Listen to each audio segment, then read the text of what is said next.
चीतापुर assembly में थे और कनीज फातिमा जी की असेंबली में थे।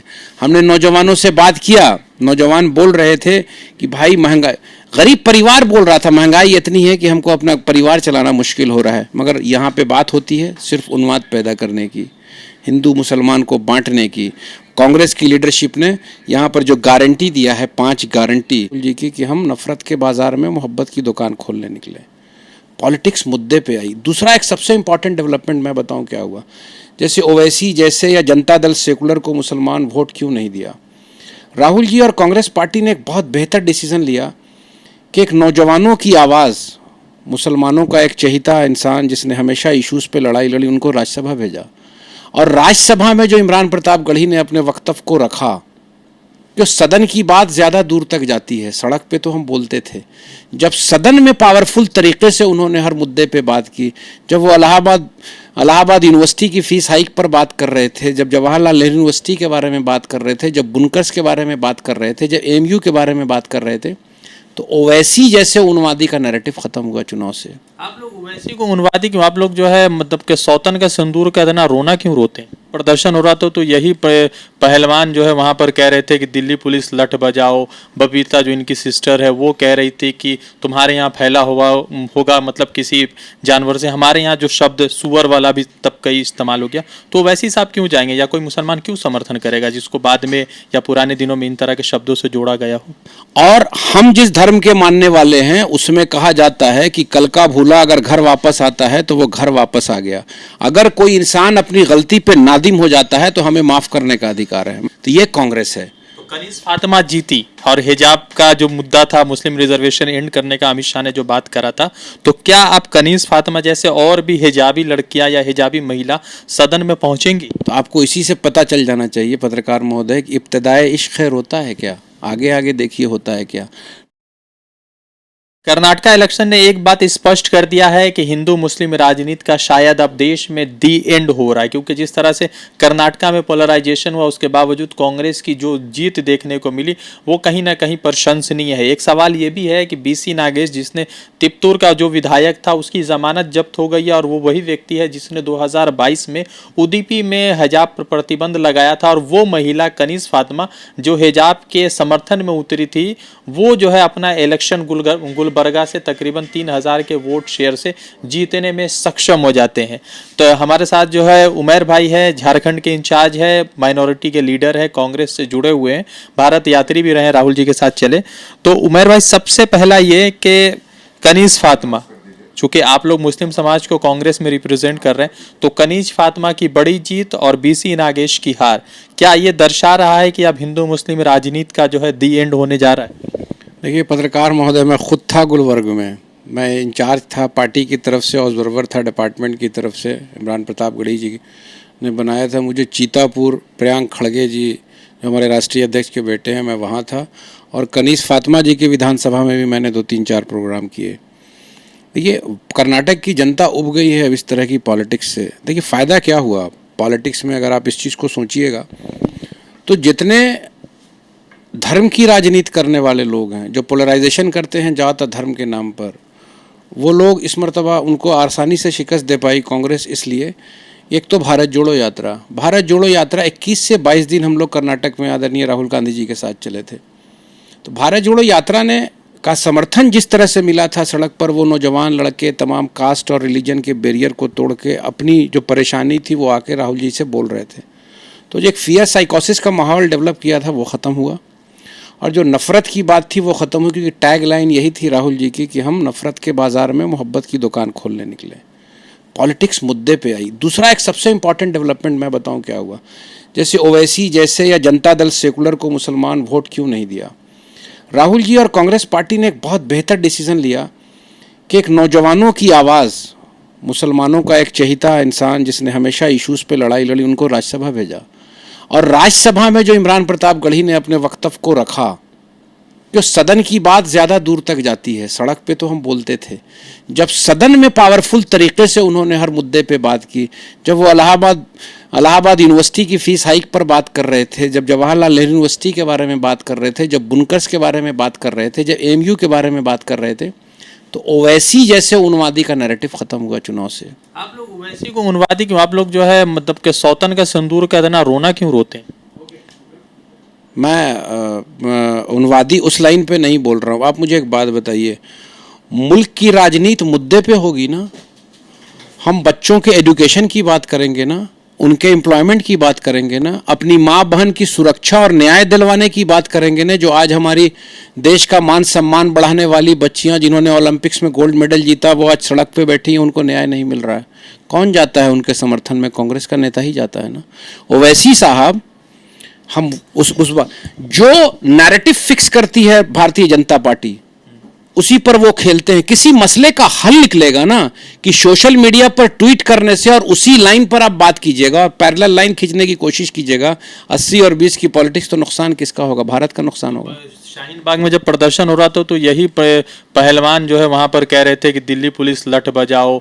बबीता जो इनकी सिस्टर है वो कह रही थी कि तुम्हारे यहाँ फैला हुआ होगा मतलब किसी जानवर से। हमारे यहाँ जो शब्द सुअर वाला भी तब कई इस्तेमाल हो गया। तो वैसे ही साहब क्यों जाएंगे, या कोई मुसलमान क्यों समर्थन करेगा जिसको बाद में या पुराने दिनों में इन तरह के शब्दों से जोड़ा गया हो? मैंने उस लाइन पे इसलिए बोला कि हमारी जो पॉलिटिक्स है, कांग्रेस की जो विचारधारा आज़ादी के बाद से रही है, वो सेकुलर और प्रोग्रेसिव विचारधारा है। और हम जिस धर्म के मानने वाले हैं उसमें कहा जाता है कि कल का भूला अगर घर वापस आता है तो वो घर वापस आ गया। अगर कोई इंसान अपनी गलती पे नादिम हो जाता है तो हमें माफ़ करने का अधिकार है। मैं माजी के मातम पे चर्चा नहीं करता, जिस तरह से लोग करते हैं उसी लाइन पर आप नफरत पैदा करते हो। अगर हमसे कोई गलती होती है और हमने 5 महीने के बाद उसको रियलाइज़ किया और अन्याय हमारे साथ भी होने लगा, और अगर आप जिस धर्म के मानने वाले हैं अगर आप माफ़ नहीं करते हैं तो इसका मतलब आपके साथ प्रॉब्लम है। मैं उस लाइन पे कभी बात नहीं करता। मेरा सिर्फ खुशी इस बात की है कि इस मुल्क की पॉलिटिक्स मुद्दे पे आ गई, और ये बहुत इंपॉर्टेंट है 2024 के इलेक्शन के लिए। क्योंकि कर्नाटक में हम खुद थे, हम चीतापुर असेंबली में थे और कनीज फातिमा जी की असेंबली में थे। हमने नौजवानों से बात किया, नौजवान बोल रहे थे कि भाई महंगाई, गरीब परिवार बोल रहा था महंगाई इतनी है कि हमको अपना परिवार चलाना मुश्किल हो रहा है। मगर यहाँ पे बात होती है सिर्फ उन्माद पैदा करने की, हिंदू मुसलमान को बांटने की। कांग्रेस की लीडरशिप ने यहाँ पर जो गारंटी दिया है, 5 गारंटी, क्या दिया है आपको? 3,000-1,500 दिया है। क्यों दिया? क्योंकि इतने दिन के शासन में मुल्क की हालत खराब हो गई, और कांग्रेस जो कमिटमेंट करती है उसको फुलफिल करती है।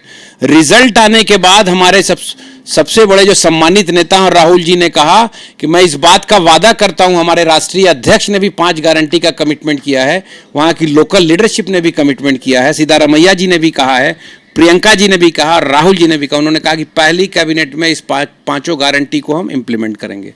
तो ये कांग्रेस है। कनीज फातिमा जीती, और हिजाब का जो मुद्दा था, मुस्लिम रिजर्वेशन एंड करने का अमित शाह ने जो बात करा था, तो क्या आप कनीज फातिमा जैसे और भी हिजाबी लड़कियां या हिजाबी महिला सदन में पहुंचेंगी? सबको फ्रीडम दिया गया है इस मुल्क के संविधान में, और कांग्रेस उस फ्रीडम का इस्तकबाल करती है। कांग्रेस ने कभी इस तरह का उन्माद पैदा नहीं किया। तो आपको इसी से पता चल जाना चाहिए पत्रकार महोदय कि इब्तिदाए इश्क खैर होता है क्या, आगे आगे देखिए होता है क्या। नफ़रत और नकारात्मक सोच की ज़िंदगी ज़्यादा लंबी नहीं होती है। मोहब्बत की बुनियाद पे ही समाज में शांति होगी, और जिस समाज में शांति नहीं है उस समाज का विकास नहीं हो सकता है।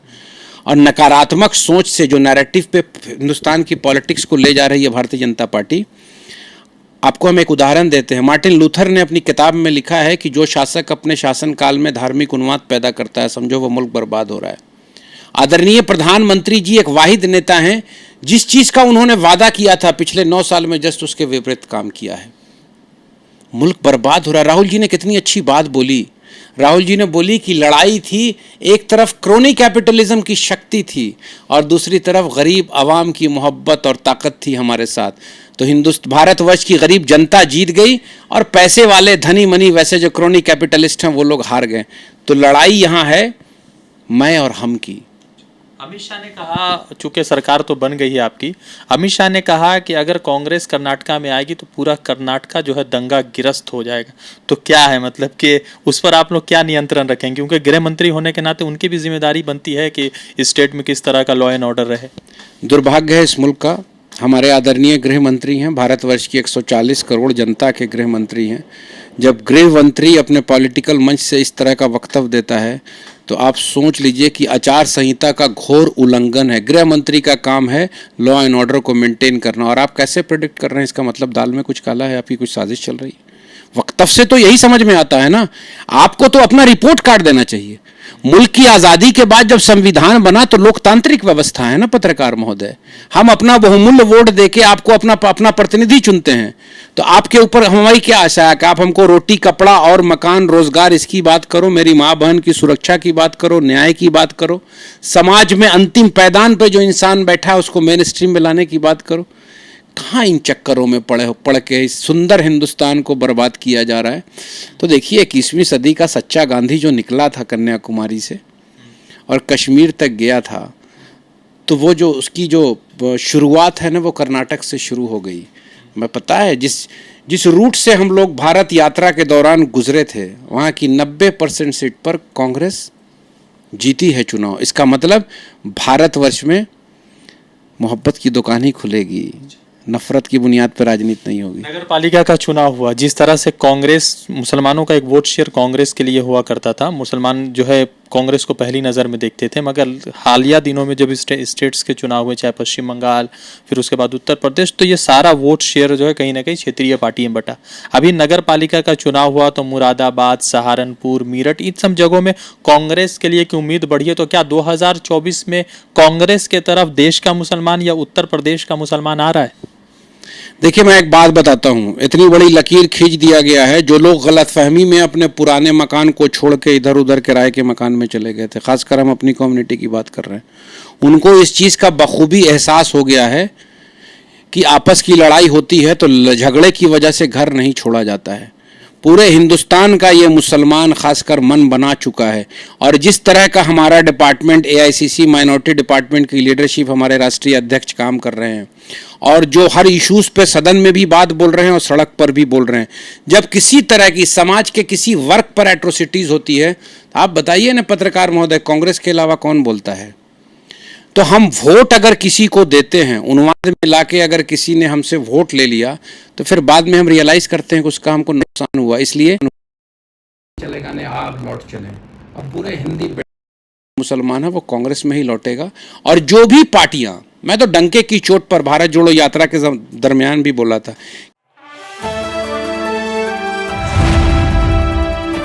द इंडियन खबर, सच आपके सामने।